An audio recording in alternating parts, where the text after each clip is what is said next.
여러분 안녕하세요. 5월 22일 그리고 23일 여의도 펀드매니저 TV 금주 시장 전망 및 투자 전략 시작하도록 하겠습니다. 네, 오늘은 일요일인데 다음 주 걸 전망하기 위해서 제가 아침에 새벽 한 4시 정도 일어나가지고 항상 이 4시에 깨는 버릇 때문에 어쩔 수가 없는 것 같아요. 일어나서 다시 잠을 잘 수가 없고 이것저것 보다가 다음 주 시장, 이번 주 시장이죠. 이번 주 시장 23일부터 시작하는 이번 주 시장을 어떻게 볼 것인지 한번 생각을 정리를 해봤습니다. 어제 이제 부산 스터디 모임이 있어서 잘 갔다 왔습니다. 가서 부산의 그 에너지를 엄청 얻었는데 저희가 스터디 모임 하는 데가 해운대 마리안느 호텔인데 원래 22층, 23층에서 그 뷰가 너무 좋거든요. 그래서 이제 사람들이 좀 적게 오면서 작은 방을 옮기면서 3층으로 갔는데 이제 해운대에서 모래 축제를 하는 거예요. 저 샌드 페스티벌 하는데 와, 그 젊음의 에너지, 서울역, 새벽에 아침 9시에 갔는데 서울역, 부산역, 뭐 사람들로 아주 속된 표현으로 바글바글 하는데 그 초여름의 에너지, 이런 것을 얻고 왔는데 피곤한데도 에너지를 얻는 거 여러분 이해하십니까? 네, 그렇게 좋았던 부산 스터디 모임이었습니다.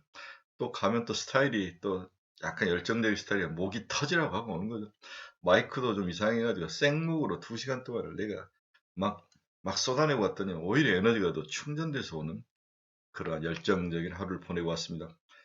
세미나에 참석해 주신 우리 부산 친구분들에게 진심으로 감사드립니다. 부산, 대구, 울산, 마산, 광양에서도 오시더라고요. 여러분들이 그 열정에 진심으로 감사드립니다. 돈을 벌거나 사업을 하거나 성공을 하는데 뭔가 열정이 있어야죠. 그 다음에 스킬과 우는 그 다음에 문제이고 그렇습니다.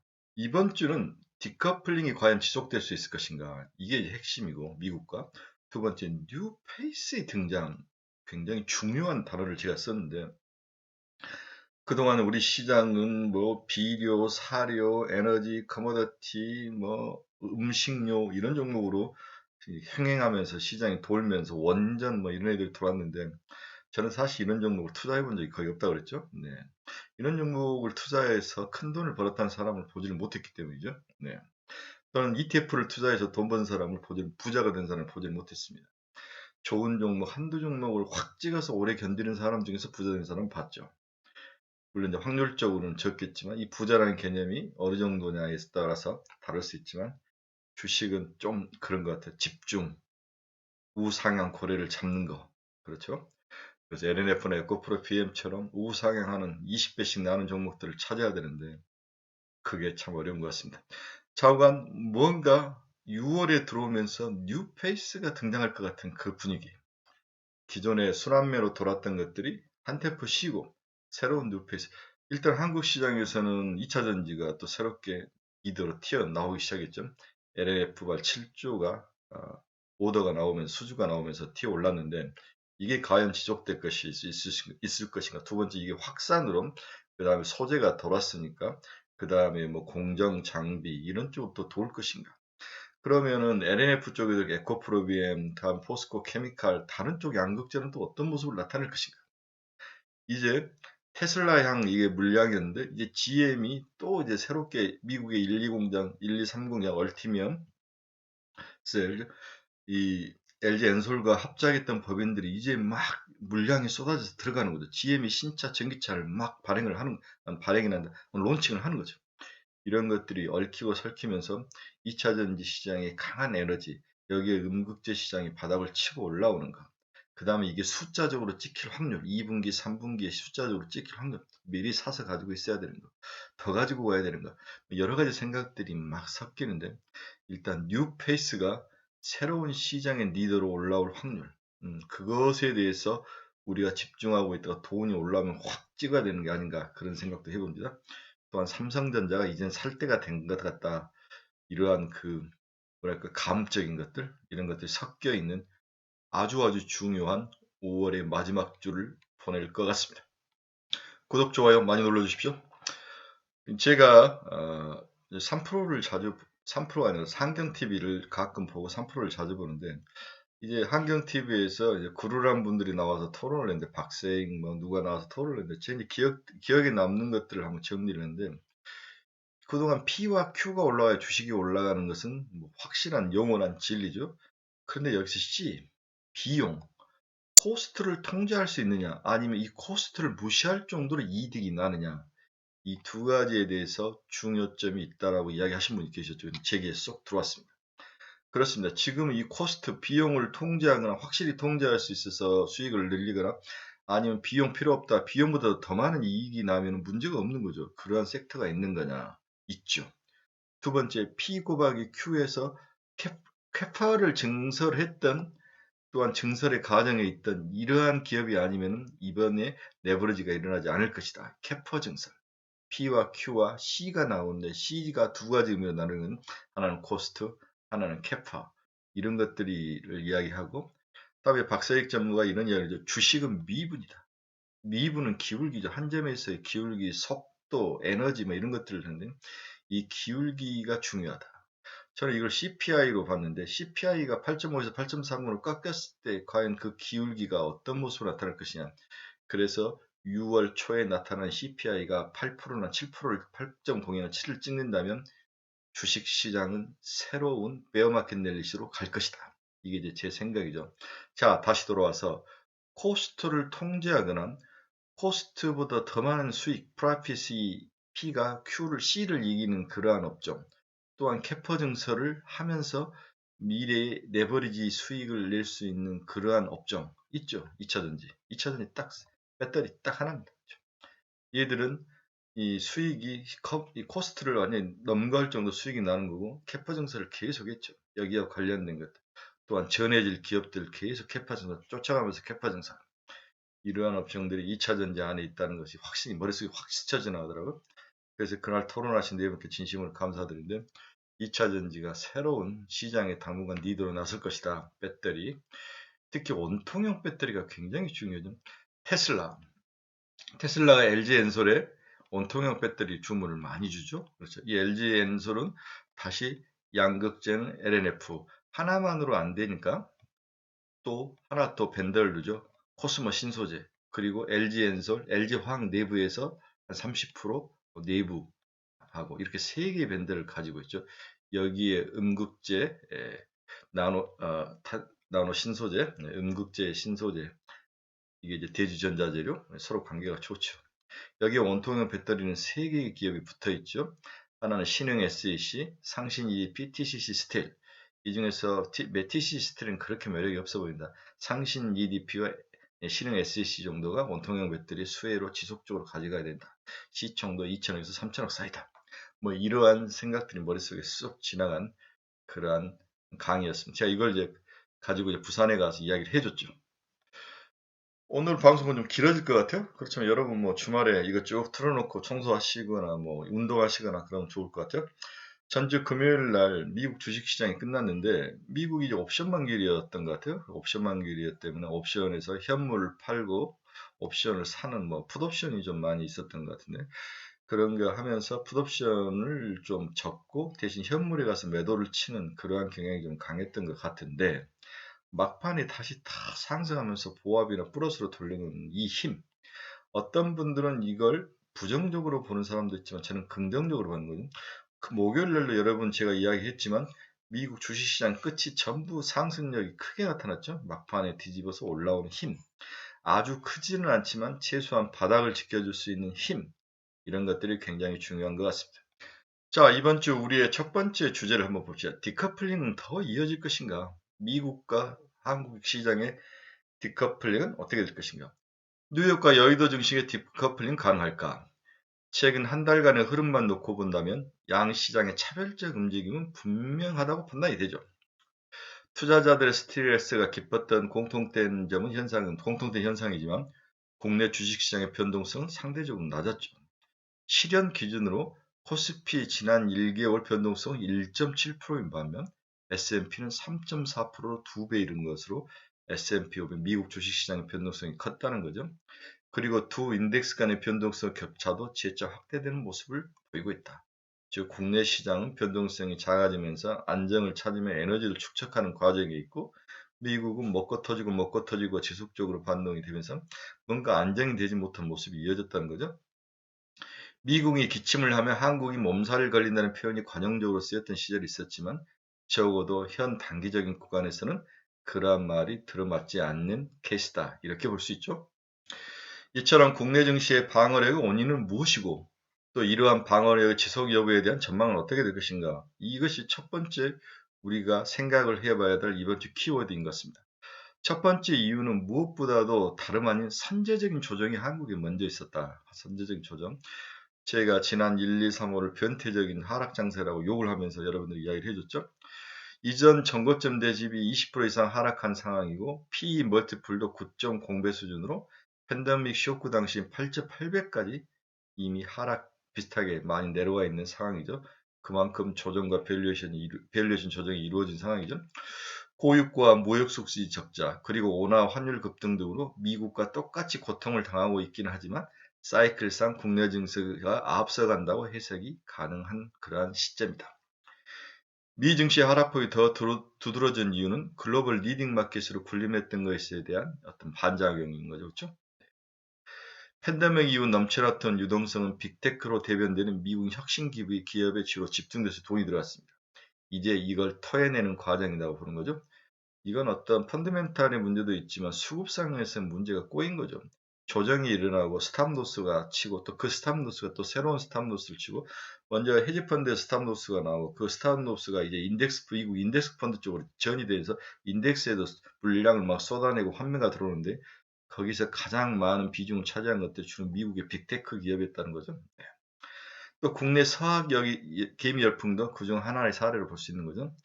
금융 여건이 보다 긴축적으로 보묘하면서 주변국들의 자금 이탈은 일찌감치 진행돼 왔으나 뉴욕 증시에서 매도세는 후행적으로 나타나면서 지금이 아주 가장 극에 달한 지난주 일주일이었다. 이렇게 볼 수 있을 것 같습니다. 우리나라가 이렇게 디커플링 될 수 있는 것은 먼저 얻을 맞았다. 이 부분은 우리가 어느 누구도 부정할 수 없는 진리죠.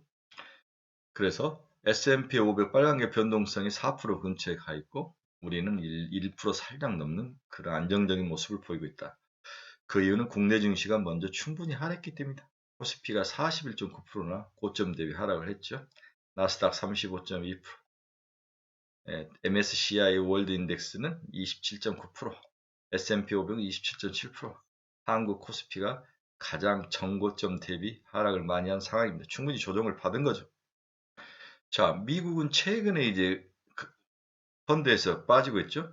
우리는 이미 한번 훅 빠져서 이 부분을 걸친 거죠. 그렇죠? 네. 이렇게 해서 우리는 충분히 이제 가격이 하락한 상황이고 우리는 여기서 이제 걸친 거죠. 그죠? 최근에 우리가 얻어 터졌던 것은 여기에서 터졌고 이제 미국은 3개월 후행하면서 펀드에서 돈이 빠지고 있는 모습을 보여주고 있습니다. 자, 우리가 미국보다도 더 튼튼하고 디커플링을 이루는 두 번째 이유는 우리나라 기업들의 기업이익이 탄탄하다. 이건 굉장히 중요하죠. 2022년 국내 기업의 예상 영업이익은 254조, 순이익은 190조에 근접할 것으로 전망되면서 이건 연초 대비 예상한 것보다 5% 이상 상승한 그러한 수치입니다. 이처럼 의외의 탄탄한 기업 실적은 그동안 글로벌 시장에서 국내 기업들의 실력과 입지가 강화되면서 가격 전가력이 증가하고 우리나라 기업들의 글로벌 시장에서 가격 전가력이 증가하고 과감한 투자 확대로 인한 물량 증가 및 이로 인한 이익 증가가 레버리지 현 상승으로 이어지면서 이익이 멈추지 않고 꺾이지 않고 지속적으로 올라오고 있다. 이렇게 볼 수 있습니다. 특히 2차전지, 석유와 반도체, 조선 등 전 분야에 걸쳐서 글로벌 탑티어에 속한 기업들이 늘어나고 이들이 수출이 증가하고 그다음에 실적, 비용을 전가할 수 있는 능력이 생기면서 선순환 구조가 이루어지면서 탄탄한 어닝 서프라이즈가 나오고 있다. 이렇게 말씀을 드릴 수 있습니다. 우리 국내 주식시장의 이익 모멘텀이 우리는 올라오죠. 미국은 꺾이고 있는 상황. 이런 것들을 그래프로 잘 볼 수 있습니다. 또한 우리나라는 190조가 올해 전망이 예상되고 영업이익은 254조 이러한 것들이 예상이 됩니다. 이 정도가 이루어지면 우리나라 현재 퍼가 10배니까 190조가 이루어졌을 때는 우리나라 주가지수가 2850이고요. 그 다음에 우리나라가 11배를 퍼를 받으면 3050입니다. 그러니까 기업 실적이 지금 2650이니까 아주 바닥 중에도 상바닥에 가 있는 거죠. 이런 면에서 우리나라는 충분히 추가 상승의 여력이 있고 바닥을 형성하고 있고 그 다음에 에너지를 축적하는 과정이 필요한 거죠. 그렇죠? 제가 어젠가 또 아침 방송에서 이야기를 했는데 세 번째는 암호화폐 몰락이 오히려 우리나라 주식시장에 도움이 된 것 같아요. 또한 서학개미들이 미국 시장에서 몰락을 하면서 국내 시장으로 유턴하는 그러한 현상. 물론 암호화폐가 크게 몰락을 한 데만 전체 금융시장이 불확실성과 변동성을 주겠지만 일부 두 코인 정도의 몰락도 일부 들어보지 못한 듣보잡 코인들이 몰락 정도이니까 가격 조정이 일어났고 그 다음에 워닝 경고 사인을 줬죠. 우리나라 젊은이들이 영끌이 글로벌에서 아주 탑 티어에 속하는 정도인데 이들이 겁을 먹기 시작하고 막 팔아 제낀 거죠. 이익을 일단 불안하니까 그 돈을 가지고 절대 다른 데 못 빠져나가죠. 자본시장에서 놀아야 되는데 다시 코인을 하기에는 불안하고 이러니까 이 돈들이 우리나라 알주식 시장으로 주식시장으로 들어온 게 아닐까 그런 생각을 해보는 거죠. 여기에 사학개미들은 여러 번 이야기했지만 미국 시장이 박살이 나면 못 들어가죠. 들어가 있던 돈도 일부 철수해서 국내 시장으로 유턴하는 비슷한 종목을 국내에서 사는 거죠. 여기 그냥 국내 시장이 디커플링으로 바닥을 이미 형성하고 있다는 그런 생각들이 있기 때문이죠. 이러한 상황들이 국내 주식시장의 미국과 디커플링 현상을 일으키는 중요 원인 중에 하나다. 저는 이렇게 봤습니다. 최근 한 달간 코스피에서 우리 개인들이 주가를 사는 것은 2조 4천억이나 사죠. 외국인이 판 것을 거의 다 받는 거죠. 그런데 이 개인 투자가들의 반을 두들겨 보면 국내 기존에 있던 국내만 투자하는 개인 투자가 반, 그리고 서학개미들이 유턴을 했다는 거죠. 그렇지 않았으면 주식시장이 훨씬 더 많이 하락을 했을 거예요. 저는 그 부분에 대해서는 굉장히 중요하게 생각합니다. 인정을 해야 합니다. 미국과 국내가 디커플링이 일어나는 네 번째 이유는 중국의 경기 부양책이 실시행되고 있죠. 네, 이 부분은 매우 중요하다고 이야기를 했습니다. 우리나라는 감성적으로는 미국과 친해져야 되고 실질적으로 숫자적인 면에서는 중국과 60% 교류를 40%를 교류를 하는 그 보이는 것이 40%이고 보이지 않는 거 20%를 통하면 중국과 60%를 교역을 하는 거죠. 그래서 중국을 너무 그렇게 미국 위주로 가는 것도 좀 문제예요. 물론 정치적인 수사가 있기 때문에 현 정부가 그렇게 가지만은 중국을 무시해서는 안 돼요. 실질적으로 중국과 교역을 40에서 50% 하면서 중국 보고 나쁜 놈이라고 말하는 것은 바보 같은 이야기죠. 그래서 문재인 정부는 이것을 뉴트럴 전략을 썼던 것 같아요. 이것도 아니고 인정도 안 해주고 저것도 아니고 미국도 이게도 좋다고 이야기도 중국은 너는 나쁜 놈은 아니야 이런 식으로 뉴트럴 전략을 썼는데 이번 윤 정부는 확실히 미국 쪽에 달라붙는데 이건 리스크는 있죠. 지금은 좋을지 모르지만 항상 실질적으로 교역은 중국과 하기 때문에 전략을 잘 세워야 합니다. 2015년 이후 최악의 상황에 직면한 중국 부동산, 이런 연착을 위한 정부 대응이 가속화가 지금 진행 중이죠. 상반기 중국 내수 경기의 양대 불확실성은 제로 코로나와 부동산 경기 하강 압력 이 두 가지라 볼 수 있습니다. 상반기 부동산 업황은 1월에서 4월 기준 주택거래, 가격 상승률, 신규 착공, 가계 모기 제출 등 전반적인 지표가 2015년 이후 최악의 상황에 직면했다는 거죠. 그러면 중국 부동산이 중국 소비와 중국 내수 시장에 미치는 영향이 어마어마하게 크기 때문에 이들의 침체를 무조건 보고만 있을 수는 없는 상황. 또 10월에 있을 시진핑 상임 3번 연임 이런 문제들이 걸려 있는 거죠. 제가 알기로는 중국 상하이방하고 굉장히 권력투쟁, 공청당이 상하이방에 붙으면서 시진핑을 지금 견제를 하는데 3번 연임은 일단 반대. 만약 하겠다 그러면은 이번이 마지막이다를 이야기를 하라는 거죠. 그렇죠? 네, 시진핑에게 그것을 받아내기 위한 상하이방과 공천당의 반격이 지속되고 있는 것 같습니다. 중국 부동산은 2016년 방주불초, 주택은 주거용, 투기 대상이 아님 이 단어를 방주불초라고 하는데 방주불초 제시와 정책 대전환 이후 공급자와 과하게 수요 억제 정책이 구조적으로 강화된 가운데 팬데믹 이후 디벨로프에 특화된 금융 규제와 가계 대출 억제로 인해서 하강 사이클이 장기화됐다는 거죠. 그래서 콕콕 집어서 이제 자금줄을 막아버렸다는 거죠. 특히 저신용 디벨로퍼 관련 리스크가 4분기 정부 개입 기점으로 최악을 방지한 반면 가계 수요 관련 주택거래 증가율이 30대 도시 주택거래 면적은 2021년 8월 이후 9개월 연속 두 자릿수로 거래량이 감소했다는 것은 큰 문제죠. 그렇죠? 거래 증가율이 감소했다는 거. 12월 이후 정책 신호 부족과 불확실성이 예상보다 크다는 점을 지금 시사를 하고 있습니다. 이러한 문제점들을 해결하기 위해서 중국 정부가 금리를 손대기 시작한 거죠. 이처럼 핵심 지표인 주택거래가 반등에 실패할 경우 경기 회복은 물론 가격 하락과 디벨로퍼 신용 위험 재발, 지방 재정 수익 감소와 정부 투자 악화 등 악순환 고리가 형성될 수 있는 리스크가 있습니다. 다행히 4월부터 중앙정부가 적극적으로 이러한 부정적 요소를 차단하기 시작했다는 점은 다행인 거죠. 먼저 5월 15일 인민은행과 은행당국 합동으로 1주택자를 대상으로 적용한 모기지 금리 하한선을 기존 LPR 대출 우대 금리 5년물 금리에서 LPR 5년 금리 마이너스 20%로 변경을 했습니다. 좀 깎아준 거죠. 그래서 LPR이라는 단어 여러분 잘 한번 꼭 기억을 하시고야 됩니다. 대출 우대 금리의 약자이다. 중국에서 사용하는, 중국은 대출 우대 금리 주로 5년짜리를 사용하네요. 5년짜리에서 20bp를 까줬습니다. 이는 팬데믹 이후 중앙정부가 전국 대상으로 직접 시행한 부동산 부양책이라는 점에서 상징성이 더 크다고 볼 수 있습니다. 5월 15일 날 이어서 5월 20일 날 며칠 전에도 LPR 대출 우대금리 결정에서 1년물은 동결했으나 모기지가 적용되는 5년 금리를 기존 4.6에서 4.45로 15bp를 또 인하를 했습니다. 두 번 인하를 한 거죠. 이처럼 인민은행의 LPR, 즉 대출 우대금리 인하가 단행되는 등 중국 정부의 부양 기대감이 한층 강화된 점은 동아시아 지역의 전반에 대한 외인의 선호도를 높이는 요소가 되고 있다고 볼 수 있습니다. 그래서 한국이 수혜를 좀 받고 있다. 이런 면이 한국이 바다력을 좀 견고히 하고 미국과 디커플링을 하는 원인 중에 하나다. 이렇게 예상을 해볼 수 있습니다. 어쨌든 중국 증시 반등이 동반되면서 국내 주식시장의 상승 맥락을 갖출 수 있게 된 것은 그나마 다행이죠. 반등 초기 국면에서 그간 외인의 매도세가 깊었던 업종을 유심히 살펴볼 필요가 있습니다. 제약바이오, 반도체, 메타버스 이런 애들 많이 얻어 터졌는데 이런 것들이 바닥을 치고 올라올 확률이 있다는 거죠. 중국 모기지 금리를 내리는 모습. 그렇죠. 하반기 일선에서 삼선 도시 중 규제 완화 지역 80% 이상이 예상되고 있다. 규제 완화가 늘어날 것이다. 이렇게 예상을 해볼 수 있습니다.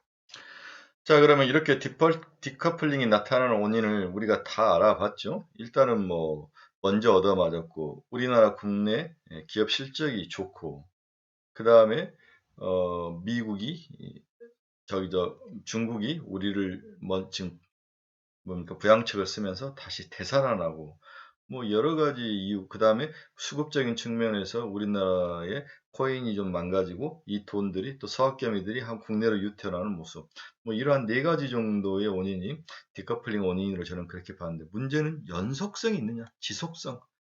과연 이 지속성을 우리가 어떻게 예측을 해야 되느냐, 이게 향후 투자의 핵심 사항이죠.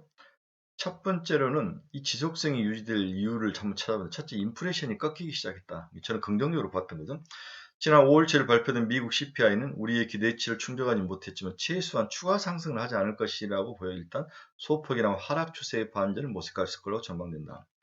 또한 올 6월 초에 발표될 6월 10일경인데 미국 CPI 5월물이 8.3에서 8%나 7점을 보여준다면 큰 시장의 상승 트렌드, 심리적인 주식은 심리라는 거죠. 주식은 미분이다. 미분은 그 사이의 상승 각도를 이야기하는 거죠. 여기에 미국 달러 인덱스가 20년 내 최고치 수준에 도달하면서 달러 강세가 추가적으로 제한될 수 있는 어려움은 등장하고 있다. 달러 강세가 제한된다면 아시아 통화, 반대 통화들이 강세를 이루어지면서 집 나갔던 외국인 자금이 좀 돌아올 수 있는 확률. 글로벌 불황에 대한 염려, 패드의 고강도 긴축 등이 달러 고공행진을 그동안 이끌었는데 그러나 그 동력은 다소 최근에 소진된 모습이 나타나고 있다. 20일을 비롯한 주변 통화국들은 긴축 행보를 보이는 것이 첫 번째일 것이고 22도 이제 기준금리를 올리는 거죠. 미국 본토의 리세션 우려가 두 번째 사유가 기본 펀더멘탈이 망가지고 다음에 달러와 유로가 항상 반대로 움직이는데 유로와 약세가 좀 멈출 것이다. 왜냐하면 유럽도 이제 금리를 올리면서 유로 강세를 몰고 갈 확률이 있으니까 그만큼 그간 독보적인 경기 모멘텀을 보였던 미국은 결국 글로벌 평균값으로 수렴할 것으로 예상이 되고 있다. 미국의 경기 모멘텀이 일단은 크게 제일 높이 상승하다가 중간 수준 정도로 내려올 것이다. 그러면 달러 강세는 멈출 것이다. 이 같은 달러 약세 반전 가능성은 비달러 표시 자산의 매력도를 증가시키는 것은 당연하죠. 마침 원화 환율도 단기 내 오버슈팅한 상황이기 때문에 1300원 근처에서 찍고 다시 1250원대로 내려온다면 환율과 주가는 크게 관계가 있죠. 환율이 상승하면 주가는 박살납니다. 환율이 하락을 하면 주가도 상승하죠. 이러한 초기 단계의 현 시장이 있다. 전형적인 베어마켓 랠리다. 베어마켓 랠리가 뭡니까? 약세장에서 나타나는 일시적인 주가 상승을 말하는 거죠. 이러한 토대가 지금 잘 형성이 되고 있다. 이걸 먹어야죠. 이걸 못 먹으면 올 1년 먹을 게 있는 게 뭐 얼마 없을 것 같아요. 꼭 먹어야 됩니다. 정신 똑바로 차리셔야 합니다. 치솟던 단기 기대 인플레이션이 최근 소강 상태에 머무르고 있다. 달러 인덱스와 미 국채 10년물 수익률도 일단은 꺾이는 모습을 보이고 있다. 이 모든 게 우리나라의 뭐랄까 미국과 디커플링을 지속할 수 있는 그러한 기본적인 펀더멘탈로 저는 분석을 한 거죠. 지적을 한 거죠. 두 번째로는 미국 국채 금리도 10년물이 하락하기 시작했다. 이건 양날의 칼인데 빠르고 급하게 상승하던 미국 국채 금리가 하락으로 턴을 했습니다. 이유는 경기 침체 가능성이 시장에 충분히 반영되고 주가 하락으로 인한 안전자산 선호 현상이 나타나기 때문이죠. 미 국제금리 하락은 단기적으로 그 하락 강도가 중요하지만 IT, 반도체 성장주에 대한 에서는 일단 금리가 하락한다는 것은 이들에게는 긍정적이죠. 치명타를 가했는데 일단 10년물, 2년물, 30년에 조금씩 하락을 한다는 것은 낮은 레벨로 내려온다는 것은 IT와 성장주, 반도체, 제약바이오 업체는 그동안 꿈으로 먹고 살았던 그런 드림으로 먹고 살았던 미래 예측이 굉장히 힘들었던 업종들에 대해서 충분히 하락과 함께 나름대로 상승할 수 있는 그런 모멘텀을 줄 수 있는 상황입니다. 그러나 문제는 장단기차 역전에 대한 두려움과 하락하고 안정적으로 움직일 수 있느냐의 지속성에 의문이 많은 거죠. 금리는 너무 올라도 문제고 너무 떨어져도 문제인 매우 뜨거운 감자와 같은 날카로운 무기라는 거죠. 일단은 너무 맞으면 좀 빠져야 되고 너무 많이 또 내려가서 스프레드가 역전되가 이러면 또 문제가 발생하기 때문에 중간 사이에서 안전하게 좀 서 있거나 움직이거나 행보하는 모습이 필요합니다. 지금은 그 과정에 있다. 이렇게 저는 개인적으로 보입니다. 미국 국제 2년과 10년 스프레드는 거의 25bp, 30bp 사이에 머물러 있죠. 네, 스프레드 이렇게 빠졌습니다. 미국 30년과 50물 스프레드도 0.25, 25bp 사이에 머물러 있습니다. 이 사이에서 옆으로 계속 기어주면서 안정을 좀 찾아야 될 것 같습니다. 이제 문제는 이제 우리나라 한국은행의 금리 정책이죠. 2022년 물가 전망치를 3.1%로 예상을 했는데 이게 과연 지켜질지 한번 봐야 되는데 한번 보도록 하겠습니다. 미국 금리는 올라가다 하락으로 꺾이면서 안정적인 모습을 보였다. 이건 우리나라 주식시장에 정말 좋은 일인데 문제는 우리나라 금리 시장에서 이제 반대로 가는 역행 현상이 나올 확률이 높다는 거죠. 특히 5월 26일 예정된 금통위의 시선이 쏠리는데 분명 25p를 올릴 겁니다. 그렇죠? 1.75로 25p 인상할 가능성이 100%죠. 한국도 지금 물가가 우려가 높습니다. 4월 소비자가 4.8로 2008년 이후 최고치를 기록했고 6월 3일에 발표될 5월 물가도 5%를 상회할 전망입니다. 아직까지도 물가가 살아 움직이기 때문에 금리를 올려야 되는데 지난 4월 의사록에 따르면 공급 측면에서 물가가 상승하고 있지만 수요도 또 높다고 언급했죠. 굉장히 복합 요인에 의한 물가 상승이 나타나고 있는데 한은은 금리 인상을 통해 수요를 억제할 필요가 있어 보인다고 이야기를 하고 있습니다. 높은 물가를 반영해 5월 26일에 발표될 수정 전망에서 한은은 올해 물가 전망치를 기존 3.1%에서 4%대로 상향 조정할 가능성이 있다는 거죠. 네. 그럼 미국 쪽에서는 금리도 안정이 되고 달러 강세도 멈추고 우리나라에서는 금리를 올리면서 그럼 원화 강세는 당연히 이루어지겠죠. 그렇지만 금리를 지속적으로 올리는 것은 경제 주체들에게 또 치명타를 가하는 또 약점이 있습니다. 항상 명이 있으면 뒤에 암이 있는 거죠. 이게 운이 좋을 때는 긍정적인 요인이 반영이 되고 장이 약세일 때는 어두운 면만 반영되는 게 주식시장의 특징 아니겠습니까? 그래서 국내 시장에 있어서 우리 한국은행의 금리 인상은 일단 부정적이죠. 하지만 달러 약세, 원화 강세라는 더 긍정적 면을 동시에 가져오기 때문에 서로 트레이드 오프 관계가 있다. 그렇다면 장은 박스권에서 움직일 확률이 있는 거죠. 박스권에서 지그재그로. 이것만 돼도 다행인 거죠. 4월 금통위에서 주상현 의장 대행은 올해 물가가 4%대를 기록할 것으로 예상한다고 언급했으며 18일에 발표된 KDI 경제전망에서도 올해 물가 상승률은 기존 1.7에서 4.2로 상향 조정을 했습니다. 시장의 관심은 하반기 금리 인상 시기가 해수인데 7월에도 금리 인상 가능성은 당연히 존재할 거로 보여집니다. 그래서 한원 물가 전망치는 기존에 3.1이었는데 올해는 4%까지 올라갈 확률이 있다. 뭔가 좀 올라가는 거죠. 이렇게 하면서 가장 큰 문제는 기준금리를 1.75, 연말까지 2%, 2.5까지는 올리지 않을까 그런 생각은 제가 봤을 때 매달 25p는 올라갈 것 같아요. 우리가 이제 홍남기 부총리를 제가 욕을 정말 많이 했는데 정말 나쁜 사람이다.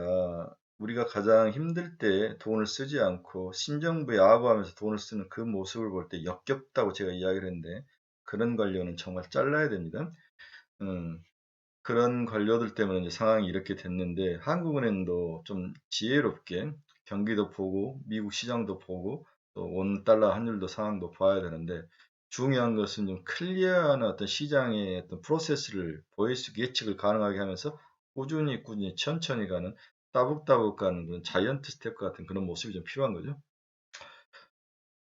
자, 코스피 외국인 투자 비중이 2009년 이후에 최저치에 내려와 있는데 이것도 어떻게 보면 지금은 긍정적인 요소입니다. 너무 하락을 했기 때문에 사야죠. 최근 외국인들이 공격적 매도로 국내 주식시장에서 투자 비중이 충분히 내려온 이상 이들의 환입 가능성도 높아질 것으로 보이고 있다. 매크로 불확실성이 아직 잔존한 까닭에 적극적인 롱 포지션, 즉 매수 포지션을 구축하기 힘들지만 최소한 누적된 숏 포지션을 청산하는 환매수하는 그러한 기대는 충분히 가능할 것으로 예상이 된다. 이 부분도 미국과 디커플링을 이룰 수 있는 그런 원인 중에 하나이고 그것이 유지될 수 있는 그런 긍정적인 요인 중에 하나다. 저는 이렇게 지적을 해드리고 싶습니다. 이건 리비안이 아니죠. 외국인의 국내 증시 보유 시총 비중치를 보면 이제 거의 28%까지 내려와 있네요. 그렇죠? 네, 내려와 있습니다. 코스피는 이 정도, 코스피와 코드부스라고 하면 가장 낮을 때가 25%이 정도였는데 일단은 두 번째로 전 저점을 뚫고 일단 내려와 있죠. 그 다음에 이렇게 치고 올라갈 확률. 이것을 기대를 해봐야 된다는 거죠. 근데 이건 달러와 그리고 경제 펀더멘탈과 관련이 있는데 우리나라는 수출이 강하고 중국이 저렇게 구양책을 쓰고 있고 기업들이 새롭게 먹고 살 만한 요인들이 많고 기업 그러한 섹터들을 많이 가지고 있고 이러한 나라에서 이 정도 주식이 평가되는 것은 정말 저평가이죠. 네. 저는 뭐 문재인 정부를 칭찬하고 싶지는 않지만 네, 잘 해온 거죠. 네, 그 어려움 속에서도 경제를 잘 해고 먹을 거리들을 마련을 해놓고 이러한 것들을 윤 정부가 좀 잘 이어받아서 너무 정치 검찰 공화국처럼 몰고 가면 안 돼요. 그러면 경제 다 죽습니다. 솔직히 검사들의 머릿속에 무슨 창의적 생각이 나오겠습니까? 안 그렇습니까, 여러분? 네, 이 어려운 아사라장에 그래서 좀 탕평성도 쓰고 타 사람들도 좀 쓰고 경제를 아는 사람들을 쓰고 경제를 좀 활성화시켜야죠. 문정부의 좋은 점들은 받아들이고 또 자기가 개선해서 또 업그레이드 시키고 뭐 정치적으로 싸울지 모르지만 경제적인 것은 서로 이렇게 하는 그 대표적인 수소인데 저는 여러분들에게 수소는 절대 윤정부에서 살리지 않을 것이라 확신한 사람입니다. 문정부의 얼굴이었죠. 이 얼굴을 다음 윤정부가 살리는 것은 불가능해요. 그래서 저는 수소는 버려버리라고 여러 번 이야기해드렸는데 이제 자기가 새롭게 얼굴로 삼을 뭔가가 없어요. 윤정부는 지금 아무것도 없잖아요. 지금 뭘 하겠다는 거죠, 지금? 뭐 소득주도 그 뭐 실패는 했지만 소득주도 경제라도 뭔가 해야 되는데 아무것도 뭘 하겠다는 게 없는 게 지금 윤정부인 거죠. 음. 그래서 우주 항공을 휘어잡던 다시 반도체를 잡던 뭔가를 해야죠. 2차 전지를 더 살리던 재생에너지를 하던 뭔가 새로운 것들 그렇죠? 이런 것들을 해야 될 상황이다. 이렇게 예상을 해봅니다. 이번 주 투자 전략 한번 봅시다. 난사하지 말고 집중하라. 빠른 순환매, 그리고 변동성 확대 등으로 눈안에 핑핑 돌아가는 요즘 우리가 할 수 있는 최선의 선택은 세 가지 성간, 네 가지 섹터 정도, 네 가지 섹터 정도에만 집중 투자하고 나머지는 버려야 되는 선택과 집중을 해야 한다. 원전, 비료, 사료, 원자재, 음식료, 에너지 등 CPI 관련, 전쟁 관련 수혜주 섹터는 과감히 버리고 2차 전지, 우주항공, 반도체, 자동차, UAM 이 네 가지 섹터로만 집중을 하고 나머지는 과감히 버려야 합니다. 그렇지 않으면 아무것도 먹을 수 없어요. 2차 전지는 1차 상승 후 3개월 휴식을 지나면서 최근에 다시 급격히 상승 중이죠. 대세 상승 구간은 아니지만 소테마는 충분히 가치가 있어 보입니다. 이유는 지속적 시장 성장과 배터리 수요 부족으로 수요가 증가 중이며 특히 양극재 업체들이 지속적으로 글로벌 기업으로부터 물량 수주 공시가 나오면서 상승의 선봉으로 나서고 있습니다. 항상 금융시장은 리더의 싸움이다. 프론티어가 있어야 한다. 퍼스트 펭귄이 없으면 시장이 살지 않는다.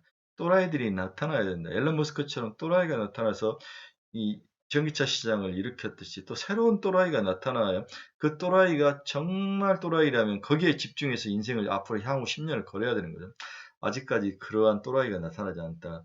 그래서 여러분들은 지금 돈을 가지고 조금씩 먹고 장난을 치지만 정말 이 아사레장이 끝나고 뭔가 새로운 리더의 우상향 고래는 사람이 가져온다고 이야기했죠. 제가 사람, 뭔가 우리들에게 눈이 확 바뀔 수 있는 앨런 머스크 같은 사람이 추가로 나타나야 되는 거죠. 이러한 큰 섹터의 단기 테마 형성은 우리나라 주식시장과 관련 기업으로 온기가 확산되면서 이루어질 것으로 당분간 집중적으로 보고 최소한 한두 종목은 가지고 있어야 된다. 자기 포트폴리오 50% 이상은 담궈야 된다. 이렇게 조언을 해드리고 싶네요. 두 번째 섹터는 반도체 분야입니다. 연초의 외국인 매수에 집중된 것은 전기 전자 업종이다. 업종 불확실성이 상존해 있는 상태지만 기술적인 반등은 충분히 나타날 수 있는 구간이다. 여기에 바이든발 수혜가 서서히 가세하면서 이번 주 주식시장의 주요 리딩 섹터로 나타날 거로 예상이 되고 있다. 삼성전자 7만원 돌파가 곧 눈에 다가올 것이다. 관심이 필요하다. 저는 삼성전자가 CPI가 꺾이면 사라. 그래서 한번 꺾였죠. 8.3까지 한 번 더 꺾이면은 과감히 몰빵을 할 만하다.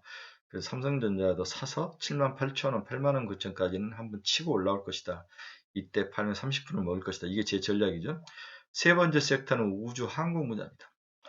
좀 무겁고 시간이 걸리는 분야이지만 5월 15일 나로호 발사를 계기로 다시 한번 관련 기업들의 레벨업이 전망돼 빠른 선취 매수 나로호 발사 15일 이전에 14일 날 갖다 파는 그러한 전략, 단기 투자 전략을 강력히 강추하죠. 마지막으로는 외국인 지속적으로 매도세를 보이드는 와중에도 최근 선별적 매수세가 나타났던 자동차 업종입니다.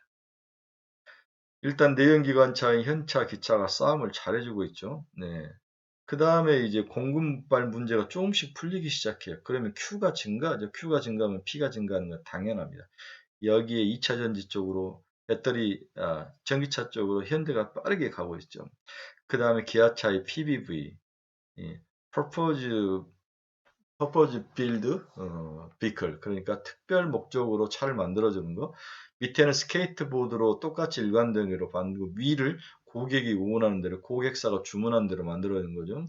네, 야외 침실용 차로 만들어 달라, 음식을 팔 수 있는 음식차로 만들어 달라, 뭐 어떤 차로 만들어 달라, 이런 스케이트보드를 밑에 깔고 위의 모습을 밝아지는 PBV. 이 비즈니스를 세계적으로 제일 잘할 수 있는 게 기아차다. 기아차는 10만 원까지 한번 봐야 되는 게 아닌가. 현차도 이제는 살만하다. 이렇게 생각을 하는 거죠. UAM은 저는 잘 모르겠습니다. UAM은 어느 것이 진짜 UAM의 수인지 모르겠는데, 하나 에어로스페이스? 뭐 이 정도? 하나기업, 한국우주항공, 그다음 베셀은 다시 한번 날아가게 좀 보이고, 이런 것들에 좀 관심이 필요한 게 아닌가, 그런 생각이 듭니다. 자, 이렇게 4개의 애플카. 애플은 시간이 지날수록 순환매로 돌아오면서 애플과 관련주들은 기업의 내외를 지속적으로 한 단계 올리고 쉬었다, 한 단계 올리고 쉬었다, 이렇게 하는 장기 투자 영역에 들어갈 것이다. 그런데 최근 애플이 가격이 150달러가 막 무너지면서 내려오기 시작하죠. 그렇다면 애플 내부에서도 위기감이라 생각하고 뭔가 새로운 전략을 빨리 들고 나올 것이다. 그 두 가지가 폴더블과 애플카일 것이다. 이런 면에서 KH 바텍, 이런 폴더블 관련된 것들, 네, 이런 것들은 하반기에 그렇게 나쁜 것 같지는 않다. 제가 부산에 가서 PT를 하는데 어느 제 친구분이 그걸 KH바텍에 내는 폴더블 관련주를 저에게 물어보셨는데, 저는 좀 더 기다려봐라, 충분히 3만 원까지는 올 것이다, 이런 이야기를 해드렸는데, 폴더블, 애플카 관련주들은 올 하반기에 애플이 생각보다 더 빨리 조정을 해서 당긴다면 충분히 한 번 더 상승할 수 있는 그런 가능성은 있다, 이렇게 보고 있습니다. 마지막으로 이제 제가 가장 고민했던 것은 제약바이오 업종입니다. 여러 번 이야기했지만 만약에 HLB가 아니고 다른 기업이 제약바이오, 뭐 GC셀이란 이런 회사, 뭐 산미 작품, 뭐 다른 어떤 큰 기업들을 우리가 또 알고 있는 뭐는 제약바이오, 항암 관련돼서 열심히 일하는 기업이 끌고 올라왔다면 정말 믿음이 가죠. 근데 HLB는 쓰레기 아닙니까? 참 쓰레기라고 표현하는데, 이러한 기업들이 끌고 올라오는 것에 대해서 믿음이 안 가는 거죠. 여의도의 시각은 주춤주춤하는 거죠. 3년간 쩔어있는 이 제약바이오를 어떻게 볼 것인가. 물론 어떤 분은 HLB도 가격이 올라오면 무슨 뭐 그런 걸 상관하냐는데, 그럼 저는 질도 중요하다. 상승의 질도 중요하다. 누가 어느 회사가 끌고 올라오느냐 이런 면인데, 하지만 금리가 좀 안정이 되고 금리 인상이 어느 정도 지속이 좀 플랜이 마감이 된다면 제약바이오가 올 하반기에 새로운 먹거리로 강하게 올라올 것이다. 이런 부분에서 우리 신박사 TV를 좀 많이 좀 참고해라. 신박사님이 최근에 이제 뭔가 말씀을 좀 있으시는데, 제약바이오도 이제 서서히 분할 매수를 해야 될 상황 영역이 올라온 것 같다. 다른 거 살 필요 없죠. 항암, 그렇죠. 면역, 이런 쪽으로 사는 게 제일 낫지 않을까. 중장기적 투자가라면은 한번 해볼 만한 싸움이다. 이렇게 저는 개인적으로 판단을 하고 있습니다. 그럼 네가 앞에 40분 동안 주저주절 했는데 뭘 사라는 거냐? 뭐 이게 실제 LG화학을 보니까 2차전지 종합 소재기업으로, 종합 2차전지 소재기업으로 탈바꿈을 하고 있는 것 같아요.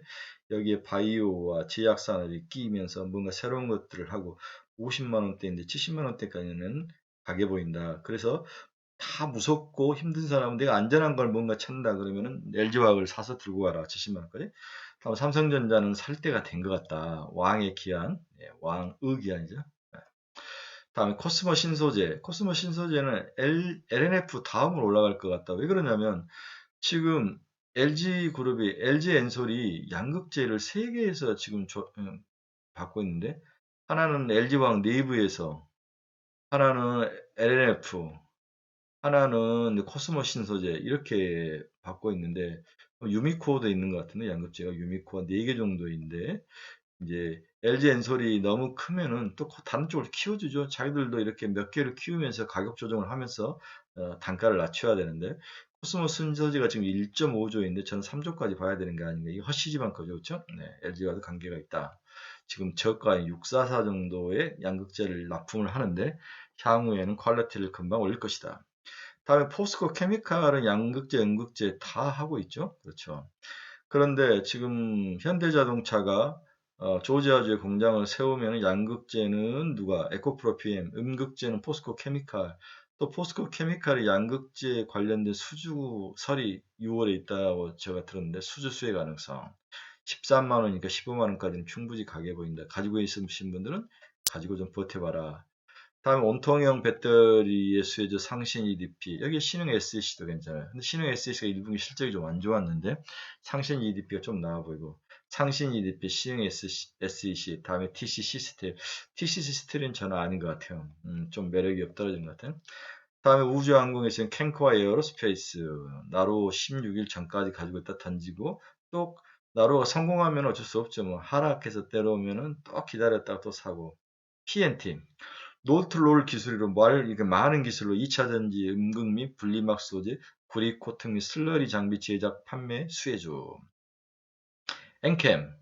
이제 전해액을 만드는 기업들이 차 바닥에 떨어졌죠. 그 이유는 전해액 가격이 빠지면서 뭐라 그럴까요? 가격이 이제 판매 가격이 빠져버리면서 이제 전부 다 경쟁력을 잃었는데, 전부 다 이렇게 폴링 다운해서 옆으로 기고 있는데, 이제는 한번 사야 될 때가 아닌가. 전해액 가격이 바닥 탈출. 주가 가격 조정이 일어날 것 같아. 다음 ENVD에서는 환경 관련 촉매와 촉매 시스템을 하고 있는데, 여기 2차전지 양극화 물질 전구체를 생산하는 양수 겸장으로 사업을 키워가고 있다. 다음에 코인테크, 제가 지난주에 많이 밀었는데 2차전지 전공정 공장 설계 및 양극재 공급 증가, 자회사의 메타 머티리얼스라는 회사가 양극재 공급 증가, 양극재를 만들고 있죠. 이러한 것들.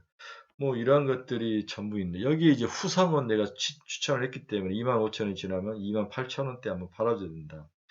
후성, TLB, DDR5의 최고 수혜집의 TLB 5만원 근처면 1차 파는데, 이제 들어가면 55,000원 정도 봐도 될 것 같다. 뭐 이런 종목들이 다 있는 거죠.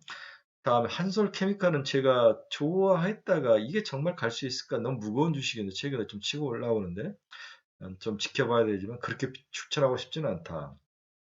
다음 원익 QNC 같은 종목들, 뭐 이런 종목들은 향후에 한 번 더 치고 올라갈 정고점을 베끼고 올라오더라고요. 그렇죠? 이런 것들은 한번 우리가 시장에서 봐야 되고, 다음에 이제 저를 잘 보지는 않았지만 이제 우리 리오프는 다 열렸는데 사람들은 뭐 영화관 이런 것들인데 사람들이 이제 영화관만 가는 것도 아니죠. 백화점도 가고 다 가는데 이런 것보다는 이제 여행이 좀 풀리고 자유가 되면 호텔 신라 이런 종목들은 한번 다시 날라갈 확률 10만 원까지는 한번 가지 않겠나.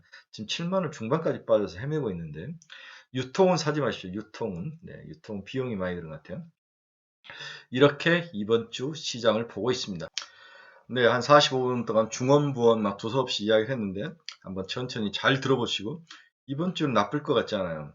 한번 빠졌다고 배짱 없이 흔들리지 마시고 제가 지난주 크게 빠졌을 때 우리나라 디커플링 이야기하면서 견뎌란 이야기를 참 많이 했는데 이건 30년 경험에서 오는 그런 인사이트죠. 네, 다른 사이트 가지 마시고 제 사이트에서 많이 머물고 그리고 제 유료 카페도 좀 많이 가입해 주시고 유튜브도 친구들에게 많이 추천해 주시고 여러분의 멋지고 즐거운 한 주를 응원합니다. 여러분 감사합니다. 즐거운 한 주 되십시오.